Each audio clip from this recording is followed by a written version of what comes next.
Khan sir, जो कि आज हमारे साथ में यहाँ पर आए हुए हैं। इनकी जितनी तारीफ की जाए उतनी कम है। एंड प्लीज आइए सर, मुझे स्टेज पर ज्वाइन कीजिए। सब लोगों को मेरा नमस्कार। सबसे पहले तो मुझे ये बताइए कि घर पर भी अब आपके सारे रिश्तेदार आपको खान सर बोलने लगे हैं, आपका नाम बन गया है वो? हाँ, अब लगभग सब लोग यही नाम से बुलाने लगे हैं। मेरे साथ में भी ऐसा होता है बहुत सारे लोगों के फोन में, बिकॉज मैं रंगीली रुचि के नाम से रेडियो पर हूँ, तो रुचि नहीं रंगीली लिखा होता है। मेरे साथ में ये एक घटना हो गई, लेकिन आपके साथ में तो एक अच्छी बात हो गई है कि लोग आपको सर बुलाते हैं। कभी कभी हम लोग अपने प्रोफेशनल लाइफ में इस तरह से इन्फ्लुएंस हो जाते हैं, इस तरह से इन्वॉल्व हो जाते हैं कि लोग प्रोफेशनल लाइफ की वजह से ही जानने लगते हैं। बिल्कुल वही हम लोग के साथ भी वही है। आपसे क्या सवाल पूछूं मैं? मतलब आप सबसे सवाल पूछते आए हैं, मुझे यहाँ पर थोड़ी शर्म आ रही है आपसे सवाल पूछने में। सवाल आपको पूछना है, आप हमसे कहिएगा कि हम क्या सवाल पूछे। हम लोग तो एक एजुकेशन के सेक्टर से थे जी। और जब हम लोग इसकी शुरुआत किए थे एजुकेशन में, तो हमें नहीं लगा था कि इतना एजुकेशन को हम लोग वर्ल्ड लेवल तक ले जा सकते थे। जी। कहीं ना कहीं हमें भी इस चीज का दुख लगता था कि हमारी जो भारत का कल्चर था, हमारी जो संस्कृति थी, हमें विश्व गुरु कहा जाता था। दुनिया से लोग हमारे यहाँ पढ़ने आया करते थे। आज भारत से लोग जा रहे हैं। एक हमारा सपना है, पता नहीं कब ये पूरा होगा, कि बाहर से भी लोग यहाँ पढ़ने आएंगे और हम इस जन्म में इस सपने को पूरा होते देखकर ही जाएंगे। क्या बात है। लेकिन कुछ ना बहुत ही पिक्यूलर चीजें होती है जो कि टीचर्स करते हैं, जो एक क्लासरूम में होती है। जैसे कि आज की तारीख में अलाउड नहीं है, लेकिन हमारे जमाने में तो चौक सीधा आगे से फेंक करके जहां पर हम बैठे हैं वहां पर निशानेबाजी लगाई जाती थी, या फिर get out of the class हो जाता था, या फिर नील डाउन होता था, या फिर मुर्गा बनाया जाता था, या फिर हैंड्स अप कर दिया जाता था। तो आप ये सब मिस करते हैं क्या व्हाइल यू टेक क्लास? नहीं, ये तब होती है जब क्लास बोरिंग हो जाती है तब। हाँ। तो हम लोग की पूरी कोशिश रहती है कि क्लास में कभी बोरिंग फील ना हो। तो हम अपने टीचर्स के ग्रुप में भी एक बात ये बोलते हैं कि फिजिक्स का सबसे उटपटांग चीज होता है क्वांटम फिजिक्स। हम कहते हैं कि जो कभी पढ़ाई नहीं किया है, एक मजदूर भी अगर थक के आ रहा है, उसको भी आप इतने बेहतरीन ढंग से पढ़ाएं कि वो भी बोर ना हो, उसको भी समझ में आ जाए। तो इसके लिए आपको मेहनत करना पड़ेगा। और हम टीचर्स को भी यही कहते हैं कि जिस तरह से एक फिल्म डायरेक्टर मेहनत करता है 2 घंटे की फिल्म के लिए 2 साल, आप भी 1 घंटे के क्लास के लिए 5 घंटे मेहनत कीजिए। कोई लड़का नहीं सोएगा। और हम तो लड़कों को भी यही कहते हैं कि हम पढ़ाते हैं, तुम्हारे में दम है तो भूल के दिखाओ। वाह, क्या बात है। तो मैं आपसे जानना चाहूंगी कि YouTube, जिसके जरिए आप actually millions and millions of students तक पहुंच पा रहे हैं, YouTube एक शिक्षा का माध्यम इन इंडिया, ये जो एक टॉपिक है, इसको अगर आप थोड़ा सा इलैबोरेट कर पाएंगे, so that people also know, जो कि आज तक शायद आपकी क्लासरूम का हिस्सा नहीं बन पाए, उन्हें पता चले कि क्या किस लेवल का इम्पैक्ट है जो कि आपने भारत में जो विद्यार्थी हैं उनके ऊपर बनाया है। YouTube एक शिक्षा का माध्यम। देखिए, पहले एजुकेशन, अभी क्या हो गया, एजुकेशन एडटेक हो चुका है।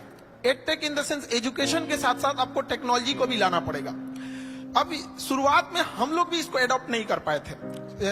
2019 के टाइम पे जब हमें कहा गया कि अब थोड़ा सा ऑनलाइन बताया जाए, तो चूंकि हमारे पास पटना में हम एक सेंट्रिक थे, वहां पे सबसे बड़ा क्लासरूम था, तो हमें लगता था कि लड़कों को हम यही पढ़ा रहे हैं। लेकिन उस समय जिन लड़कों को जगह नहीं मिलती थी तो कुछ खड़े रहते थे, जिन्हें नहीं मिल पाती थी वो घर लौटते थे। बाद में जब कोरोना आया तो मजबूरी में हमको आना पड़ा यहाँ पर, और कोई रास्ता ही नहीं बचा वहां पे। तो हम तो जैसे पहले पढ़ाते थे वैसे अभी भी पढ़ाते हैं, लेकिन पहले क्या था, एक क्लासरूम तक लिमिटेड थे, और अभी क्या है, यूट्यूब के माध्यम से हर जगह कोई भी देख सकता है। तो इससे कई फायदे भी हुए और कई नुकसान, मतलब फायदे ज्यादा हैं। अब जो पढ़ने वाला है वो डिस्ट्रैक्शन से कैसे बचता है, इससे ज्यादा फायदा स्टूडेंट्स को है। पहले क्या था, छोटे से क्लासरूम में टीचर्स उतना सिंसियर भी नहीं रहते थे। अरे 100 लड़के बैठे हैं, क्या दिक्कत है, अभी पूरी दुनिया देख रही है। और यही नहीं, जिंदगी भर वही रहेगा यहाँ पे। अगर कुछ भी अगर गड़बड़ निकला तो फिर तो पूरी व्यवस्था कर देगा। तो पहले के तुलना में पढ़ाई अब टीचर्स के लिए भी और मेहनत है, क्योंकि पहले तैयार करके आना है। पहले बोर्ड में ऐसे बना देते थे, अभी क्या है, स्क्रीन लगी रहती है, तो उस स्क्रीन पर क्या पीपीटी चलेगा, किस तरह के इमेजेस रहेंगे, वो पहले से लोड करने रहते हैं। तो ये लड़कों के लिए तो और बेनिफिशियल है। और यूट्यूब की एक खराबी है एजुकेशन के खास तौर पे, यहाँ की सर्वाइवल ऑफ द बेस्ट होगा यहाँ पे, क्योंकि यहाँ ऑप्शन सबके पास है, कोई भी देख सकता है, कंपेयर कर सकता है किसी और से। तो जब तक हम यूनिक नहीं देंगे, सबसे बेस्ट नहीं देंगे, तब तक वो चीजें लड़कों को अच्छी नहीं लगेगी। और हमारी भी कोशिश यही रहती है कि कोई भी टॉपिक पे अगर कोई क्लास हमारा देख रहा है, जैसे लेट सपोज अभी यूक्रेन और ये रसिया चल रहा है यहाँ पे, तो हमारी कोशिश ये रहती है कि उस क्लास को देखने के बाद उसके पास कोई डाउट ना रहे। इट मीन्स कि उस एक बार लेक्चर देख लिया तो उसका पूरा का पूरा सिस्टम पूरी समझ में आ जाना चाहिए। तो यूट्यूब भी एक अच्छा माध्यम है। इसकी एक और सबसे बड़ी खासियत यह है कि सारे लड़कों को शहर में बड़े सेंटर्स पे पैसे की कमी से नहीं बुला के पढ़ाया जा सकता। आज भी गरीबी की वजह से पढ़ाई छूट रही थी। तो ऑनलाइन में ये हुआ कि एक बार सेटअप कॉस्ट है, उस पे कितने लड़के पढ़ेंगे ये कोई लिमिट नहीं है। तो इससे क्या हुआ ना कि हम क्वालिटी एजुकेशन एकदम सस्ते में पहुंचा सकते हैं। हम 6 महीने का कोर्स 200 रुपए में पूरे गांव तक पहुंचा सकते हैं। और पहले कहा जाता था गवर्नमेंट 100 रुपए देती है तो पब्लिक तक कितना पहुंच पाता है, 15 रुपए की 30 रुपए कितना पहुंच पाता है। लेकिन उतना हम इतना कहते हैं कि हम लोग जितना पढ़ाते हैं उसका 100% गांव के अंतिम छोर तक पहुंचता है। जहां सड़क नहीं पहुंची है वहां भी एजुकेशन एकदम उस क्वालिटी का पहुंच पाता है। ये तो यूट्यूब और ऑनलाइन की फायदा है। आप क्या बात है। ये तो वैसे मेरे सवाल थे, लेकिन वो क्या है, कोई ऐसा मैसेज जो कि आप देना चाहते हैं यहाँ पर आज इस मंच पर लोगों को बताना चाहते हैं, प्लीज बताइए। देखिए, एजुकेशन के सेक्टर में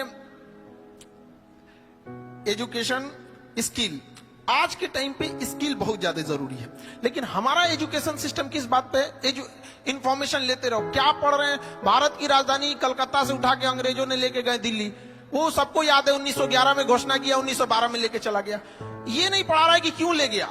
एक राजधानी बनाने के लिए क्या जरूरत होती है, क्या क्लाइमेट होना चाहिए, क्या कनेक्टिविटी होनी चाहिए। तो एक सिस्टम में जो चेंजिंग लाने की जरूरत थी, अब उसको और जरूरत है। तो ऑनलाइन के माध्यम से ये चीजें थोड़ी सी आसान हो जाती है। दूसरा, हमारे यहाँ एजुकेशन पे ज्यादा फोकस किया गया, जबकि आज का जो 5G का जमाना आ गया है, इसमें स्किल्ड की डिमांड है। तो अभी एजुकेशन में 50% इंपॉर्टेंस हमें एजुकेशन और उतना ही इंपॉर्टेंस स्किल पर भी देना चाहिए, ताकि वो अपने पैरों पे जितना जल्दी खड़ा हो सके। हमें एम्प्लॉय जो करंट एजुकेशन सिस्टम है उसके हिसाब से देखेंगे तो हमें ज्यादा अच्छे एम्प्लॉय मिल पाएंगे। बट एक ब्रॉड लेवल पे थिंकिंग वाली डेवलपमेंट करने की अभी भी जरूरत है। एजुकेशन में अब जैसे आजादी के इतने साल हो गए, लेकिन आज भी हम लोग स्ट्रगल कर रहे हैं कि क्यों नहीं हम डेवलप हो पा रहे हैं। तो इसमें अगर देखेंगे तो एक बहुत बड़ा मिसिंग चीज हम लोग छोड़ते हैं, विमेन्स को।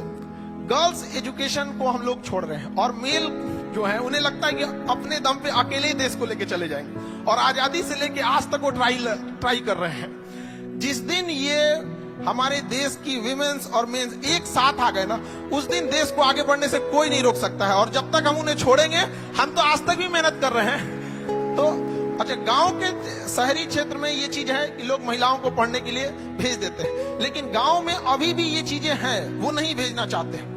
हमारे यहाँ शुरुआत में जब गर्ल्स पढ़ने आती थी तो उनके गार्जियन आते थे और ये रिक्वेस्ट करते थे कि सर मतलब घर से बाहर है, कोई दिक्कत तो नहीं होना चाहिए। आज लड़कियों की संख्या क्लास में हम लोग देखते हैं इतनी ट्रेमेंडसली ग्रो की है कि गार्जियन लोगों को भी, कई बार हम लोग के पास गार्जियन आते हैं, उन लोग हमसे कहते हैं कि सर यहाँ पे लड़कियां पढ़ रही हैं, कोई दिक्कत तो नहीं होने वाला है। हम लोग उनके लिए पूरी प्रॉपर व्यवस्था रखते हैं, और कहते भी हैं लड़कियों से कि जो माँ बाप अगर आपको पढ़ने भेजे हैं तो समाज से लड़के भेजे हैं, आपकी जिम्मेदारी ज्यादा बनती है। और अगर आप खाली हाथ गाँव लौटिएगा तो आप उन 100 लड़कियों का रास्ता रोक दीजिएगा जिनके माँ बाप पढ़ने के लिए भेजना चाहते थे। इसलिए ज्यादा जिम्मेदारी से पढ़िएगा।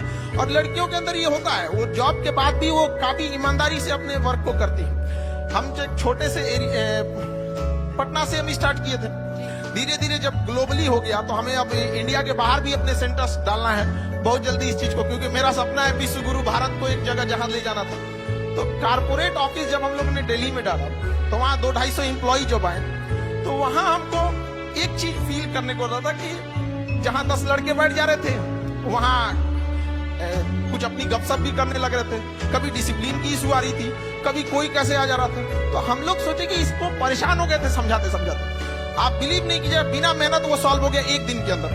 हम लोग ने 15 के बीच में ना एक गर्ल्स को रख दिया। अब उसके बाद से कोई मेहनत नहीं करना, पूरी डिसिप्लिन है हर 10-15 के बीच में। तो ये तो पावर होता है उनके अंदर, तो उनको अपनी पावर पहचानने की जरूरत होती है। कई बार ना वो इतनी फ्रस्ट्रेट कर दिया जाता है उनको ना कि वो जिस लड़ाई को लड़ना चाहती है वो उससे भटक जाती है, क्योंकि उनको ना उनका अपनी शक्ति, उनके अंदर पावर है। जिस तरह से जामवंत की जरूरत थी हनुमान जी को उनकी शक्ति बताने के लिए, उस तरह से महिलाओं को भी अपनी शक्ति पहचानने की जरूरत है। और